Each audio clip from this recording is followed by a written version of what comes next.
Hello বন্ধুরা, দেখেন আজকে আমরা দেখেন খাইবা মজা করে দেখেন মার্কেট থেকে এরা গরুর ঠ্যাং আইনা দেখেন আজকে গরুর ঠ্যাং কীভাবে বানাই অবশ্যই আজকে লক্ষ্য করেন। দেখেন ঠ্যাংকাটি রেডি, এখন রসুন মসুন সব রেডি, মাংস আরেকজনে কাটতেছে, পেঁয়াজ তেল মরিচ দিয়ে এখন আমরা কুকারে ভাজতেছি। এতে বন্ধুরা এখন দেম মসুর গুঁড়া দেয় তেল ফেস মরিচ একলগে পুরো মিক্সার মতন করে নেবো যাতে সবজিটা যাতে ভালো লাগে।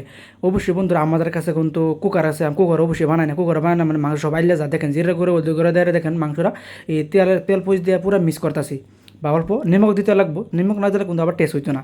পুরো মিক্স করে আইরা মশলাটা একদম পুরো ভাজা করে নেবো, ভাজা করলে তার টেস্টটা কিন্তু বেলা খায়। আপনারা অবশ্যই আমরা যেভাবে বানাইতেছি অবশ্যই আপনার বাড়ির মধ্যে এভাবে খাবার চেষ্টা করবেন, তো অবশ্যই টেস্ট লাগবো। তো বন্ধুরা অবশ্যই মজানি হয়ে গেছে, দেখেন আমরা এখন মাংসটা ডালতাছি, ঠ্যাং দিয়ে দেওয়ার পরে অল্প মানে লাড়াচাড়া করবাম। তো মানে এটাই আর কি মজা একটা টেস্ট লাগবো আর কি।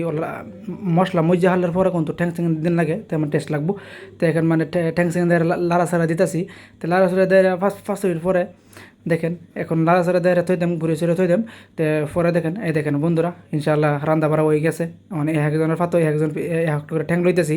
তো বন্ধু রান্না বাড়া কেমন হয়েছে অবশ্যই কমেন্ট করে জানাবেন, আর এমন ভিডিও পাইতেছিল অবশ্যই কমেন্ট করে জানাবেন, অন্যকে দেখবেন সামনে দিবেন।